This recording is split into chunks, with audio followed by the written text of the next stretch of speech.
A woman reaches a certain age when either she tells herself or someone tells her, at your age, you shouldn't, you wouldn't, you can't. Well, here on A Certain Age, we celebrate those women who should, who will, and who can do amazing things. I'm your host, Lee Hayes. Welcome to A Certain Age. And today, my guest is Yudy Veras Bueno. She's a spiritual guide and an international speaker and a best-selling author. She's known as the joyful shaman to the women of her tribe. Yudy believes that finding joy is the key to life. Her #1 best-selling book, The Becoming of a Light Warrior, a practical guide to emotional breakthrough, is written to answer the cry of the many women who are in need of healing. She has served hundreds of women and their loved ones. Welcome, Yudy. It is so nice to have you here today. I can feel your positive energy. It's in the room, so thanks for joining us. And I love that now you share joy with women, but I know that when you started in a really tough place. Can I jump right here and ask you, how did this all start? Tell me about your childhood. Well, first of all, thank you for having me. You're very inspirational. And yes, I believe that the key to life is joy, but that wasn't always like that. As a child, I had a really beautiful childhood until I was 7. My father was my hero. He basically created a great foundation. But then he passed away, and my mother became very ill, mentally ill, that she couldn't take care of us, and I had to move and live with someone else. And so at 7 years old, I lost everything that I knew and everything that was familiar. My family, my circle, the way, sort of like it was a fairy tale story, and then became very tough. And then things started happening, sexual abuse and different experiences that really impacted me deeply and that I wasn't able to understand. At 7 or 8, you don't have the emotional strength to understand what was, what happening. Right, so that was, really rough. So you're from the Dominican Republic, Yes. right? So that's where you were, and you said, so you had a really tough childhood, right? You lost your mother, your father. You basically lost your mother emotionally, Yeah. Mm-hmm. Sexually abused. But then you came to the U.S. as an immigrant. How did that inspire you, and how did that change your life at that point? Well, I think it was a very interesting change because it was sort of like an opportunity for me to reinvent myself. I was very young when I came. And I have all these dreams, all this drive to become something different, to prove that I wasn't that, abandoned child, that I wasn't that sort of like orphan that I saw myself as, and it was an opportunity to create, that strong woman that I was. And I went into corporate, and that sort of, a whole cycle of stressful, I became this workaholic woman who was really wanted to prove herself and find validation, and just like one of those go-getter. And, it was tough because I didn't speak the language, so I needed to learn.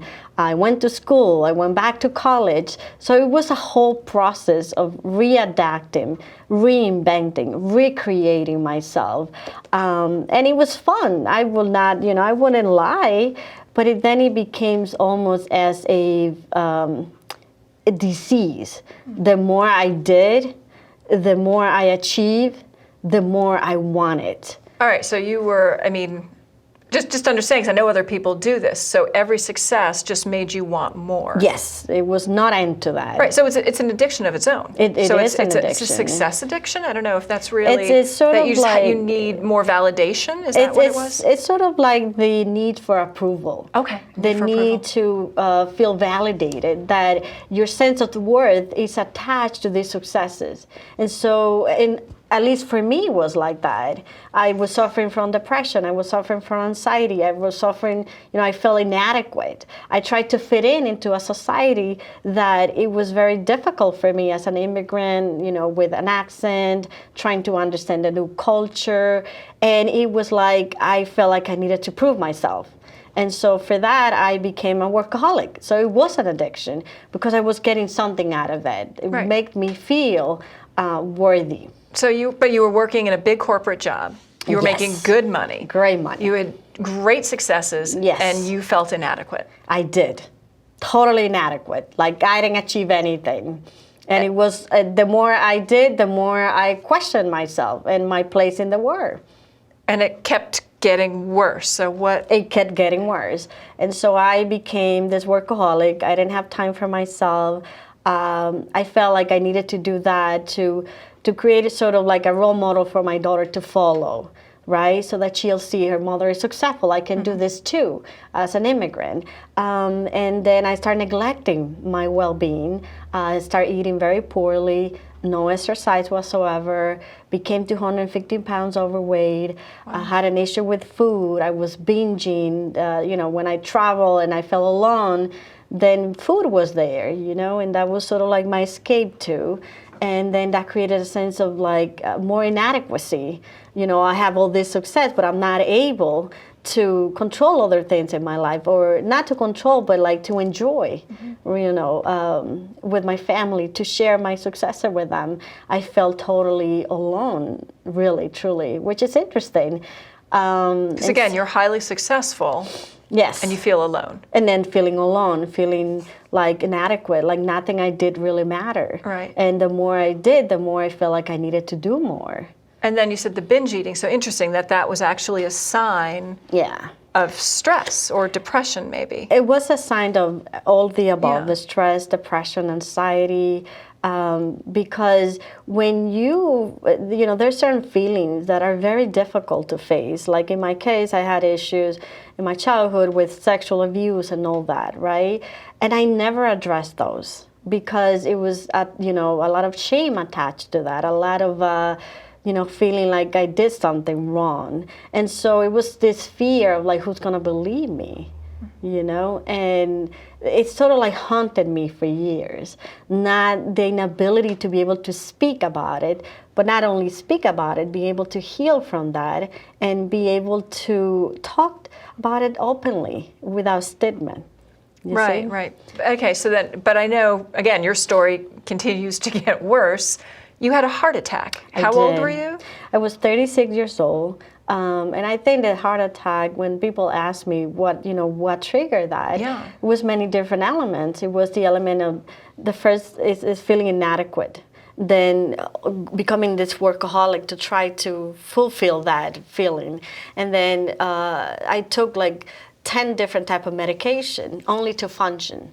Every day I have to load myself with all this medication to be able to wake up. And so I was 36 and I felt like a 100 years old woman. Like I had to drag myself out of the bed every day. So you had medication for all sorts of things, high blood pressure. I suffer from migraine, like very chronic migraine, anxieties, depression, all these things that over-the-counter medication for headaches, and I mean, you name it. I was like a walking pharmacy. God, I'm laughing. It's not funny, but it's ridiculous, really. I mean, I don't say this. I know that a lot of women are going through something, similar, maybe not the same, but similar. And I don't want to, it's a serious thing. It is very serious. But then, women's, what we do, we usually, at least in my case, is like justifying, well, I need to work for my kids and I need to do this for them. It's sort of like justifying not to do something to fix it, not to do something. And now many people say once you have the heart attack or the physical breakdown, that's the turning point. But I don't think it was for you. What was your turning point? Well, your life? The heart attack, it was very scary. Mm-hmm. It was like, my father died when I was 7. And he died of a heart attack. So to me, it was like, oh my God, I'm repeating the same cycle. That was a wake-up call. But the turning point, I remember, I was driving my daughter to an event or something. And we were talking about self-love and self-image and how we see ourselves. And I remember her saying something like, I hate myself.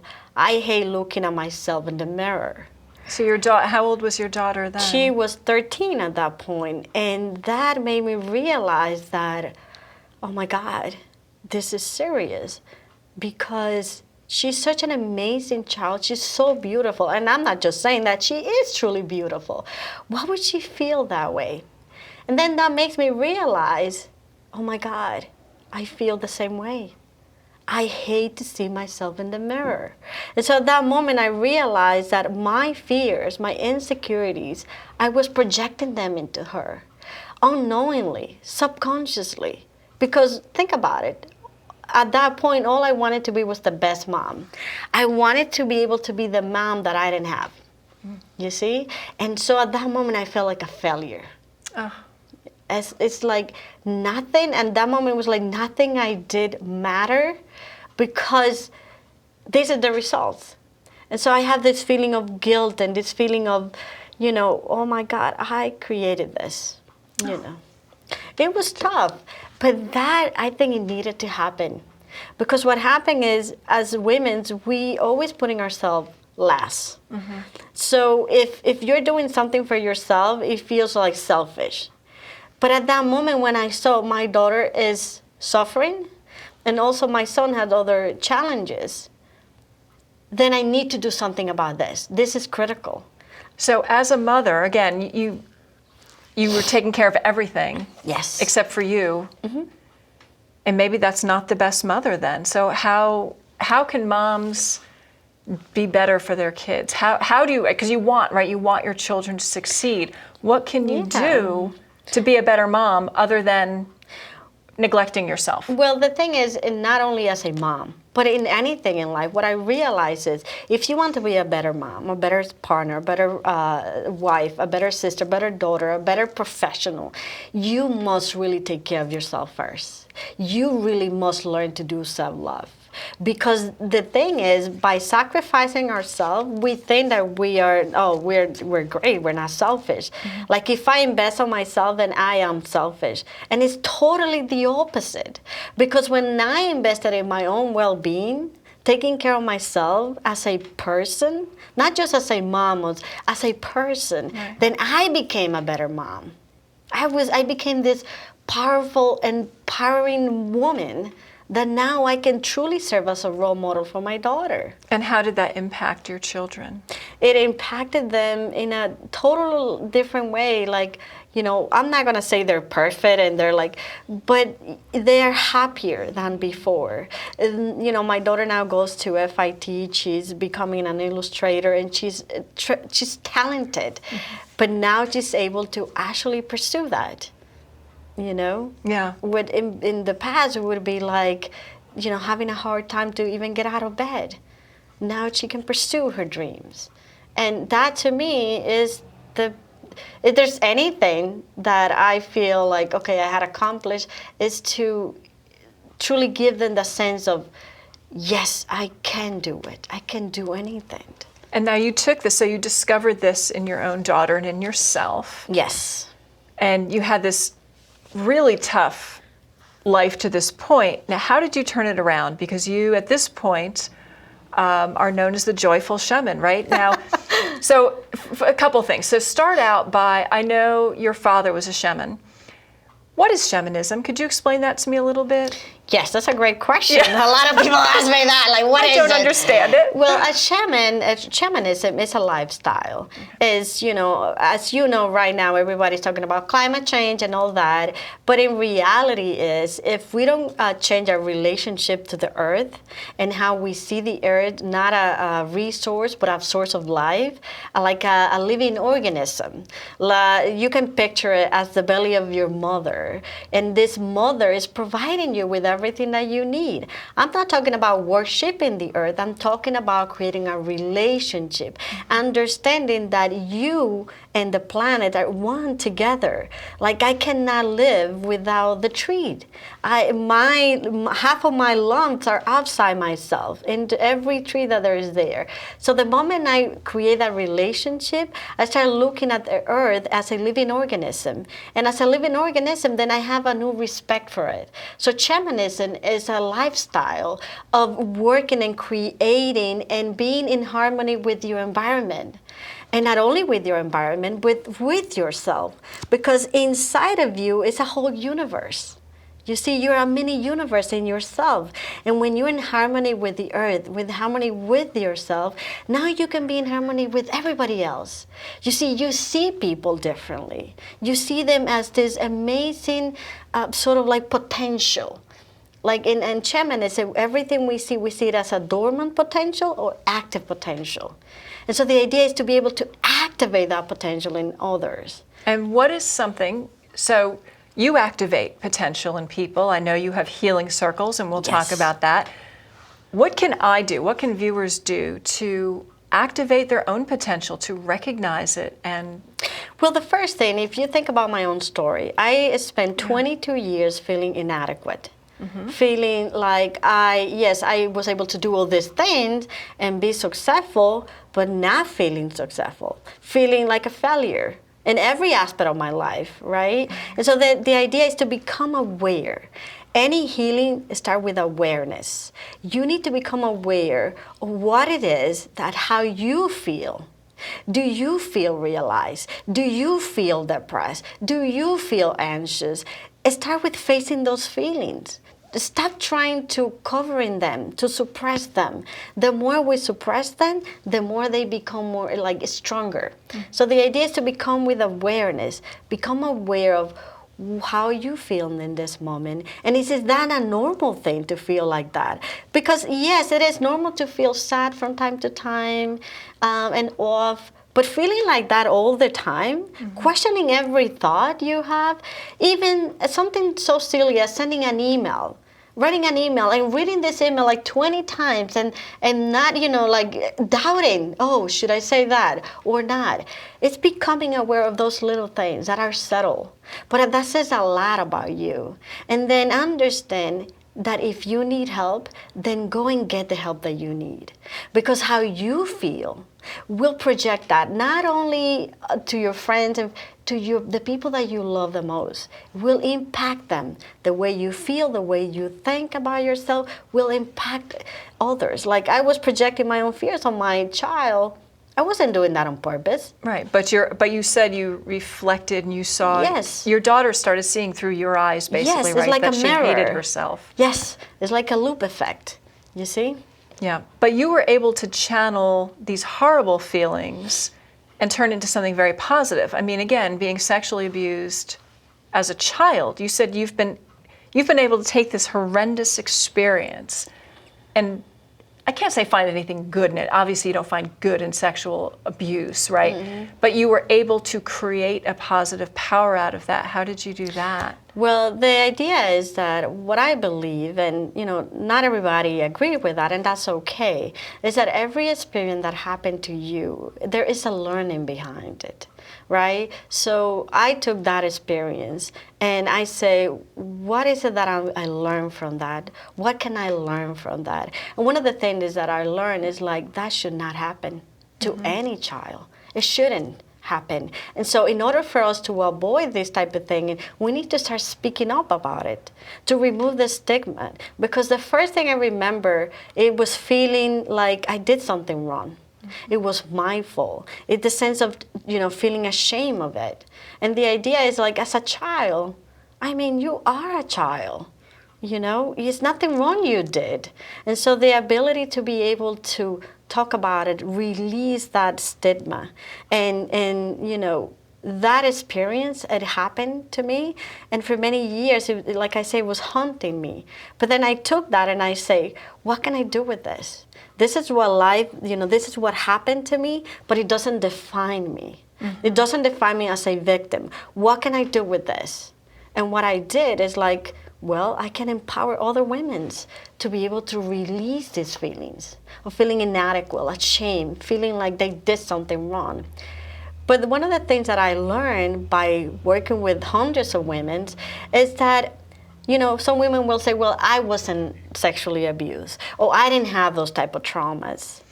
Okay, but even as a professional woman, you felt inadequate. So I'm sure there are plenty of women out there who are fine, right? They've never had this abuse, but they still don't feel that they're never good enough. Exactly. So let's talk a little bit about your book. So Yes. you have got, so you lived through these horrible experiences, but your father was a shaman. Now you are a shaman. Yeah. You help women. Tell us about the book and what's in there and how you help. So let's take a look at this. Yes. So the book is The Becoming of a Light Warrior.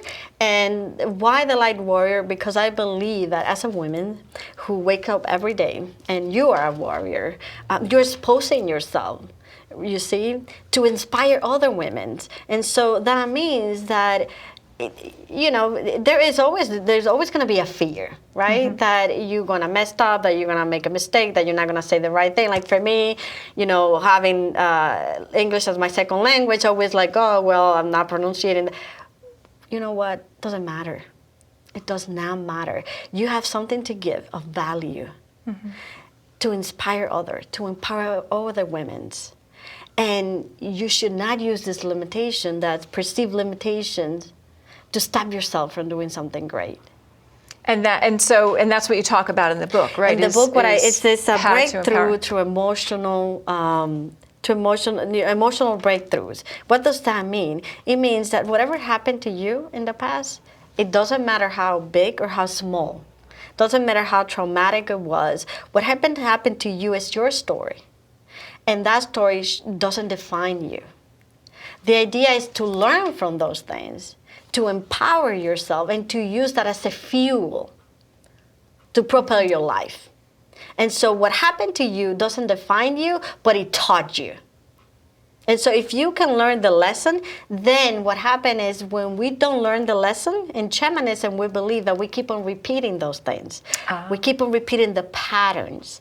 You know, something happened to you and then, like for instance, there's a lot of women that say, I don't know why I'm attracting guys like this. Yes, why do I attract men who abuse me, right? Yes. It's their pattern. Yes, though. because it's a pattern that they're playing subconsciously. They're not doing this consciously. They're playing a pattern. And so they attract these people who's going to play that role. And so the idea is once you understand you're running that pattern and you do something to heal those things, you know, heal yourself and learn from that, then you won't repeat it again. You see? And so we need to stop this, I call it the toxic cycles that we go into. So maybe, I mean, it's the hardest thing to do, but it's to recognize in yourself that you have demons, right? That there's Your inner demons. Your Yes. inner demons. But so I think, you know, if you say I'm inadequate, or I attract people who abuse me, or whatever, you know, if you feel you've got bad things going on, you need to start working on that. Right. Well, I mean, yeah. but I mean, that's a signal to you, right? That It is. if you feel inadequate. Yeah, the first thing is I call it listening. You have to listen to your ego voice. There's a little voice within yourself that is always like, for instance, take you know what you talked about, women's a certain age. That limitation, like, well, I'm too old for this. If you think about my own case, I was almost 40 when I decided that I'm going to change my life. I'm going to change my career. I left my job. I'm not doing this anymore. I'm going to empower women. How am I going to do it? I have no idea. I truly did not know. But that did not stop me. I say, I need to find a way. I need to find a way to do this. So I'm reinventing myself. I was almost 40. And you said, I believe you said in some cultures, like 40 is, what do you call it, the age of mastery? Yes. That's where you start to get it. And in some of the shamanic culture, that once you become 40 and on, you become a master. Because now is when, you know, you already make tons of mistakes, right? You already learned tons of things. And so now you're ready to teach. So this is called the mastery age. I love it. The age of 40 is where you finally get it. Yes. And you can start teaching others too. But then what happened is, especially in this country, it's very interesting. You know, we have this idea of retirement. There is no such a thing in the rest of what do you mean retirement? Retire from what? From life? You see? And then that kind of mindset start when you're 40. You see? And the idea is 40 should be your new 20. Why? Because you have all this experience. You already went through a lot of stuff in your life. Now you have the opportunity to take those experiences and say, what is it that I learned from this? What is it that I can teach now? Or if you want to reinvent yourself, this is the best time of the really your best time, your best age, because now you have experience, right? And you have all this stuff that you have learned, you have skills. And you're still youthful and fabulous. You're still I like youthful that. and fabulous. 40 is the new 20. I like that. Seriously, I believe so. I mean, look at me. I totally believe that I am fabulous. You see? But you know how long it took me to feel this way? 40 When years. I was 20, I felt like so inadequate. I had such a hard time being on my own skin. But now I am, and I feel better than ever. So you're there, and now what is next for you? Because you're just starting. Yes. What's next? What's next So for Judy? what's next is basically empowering more women, touching more souls through my healing circles, which I do. This is not only a healing circle, it's not only for women, but for everybody who are in need of healing, who needs to find their calling, who needs to reinvent themselves and find their voices, you see? And I do a lot of healing circle even with teenagers. You know, I get a lot of moms and teenagers together who wants to, you know, sort of like bridge the gap and understand each other, create a better communication.